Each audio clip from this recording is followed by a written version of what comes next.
today is July the 13th, July the 12th, 2025, and we are now on chapter 11, verse 2 of Proverbs. It says, "When pride cometh, then cometh shame, but with the lowly is wisdom." So with the lowly is wisdom, and we all know that pride is one of the things that God doesn't like, because in order to obey God, we should submit ourselves to Him, and submitting oneself is a demonstration of humility. So if you cannot submit yourself to God, then you need to lower your pride, you need to be humble. And also I think it also applies to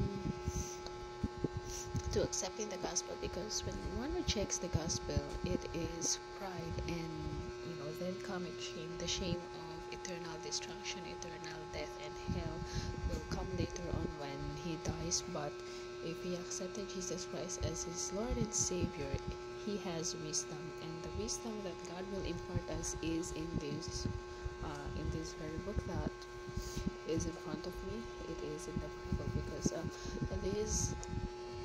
these are the words of life, and with life is wisdom. So a question for today: which side are you? Are you the side of pride, or are you the side of the lowly?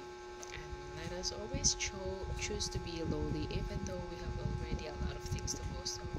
Let us remember that these things were given to us by God, not we ourselves, as it says in Psalm chapter 100. Not we ourselves, and not we ourselves. We are His people. So we are His people, and He is the one who gave us the opportunity to do a lot of things for Him. So I think that's it for today. Thank you.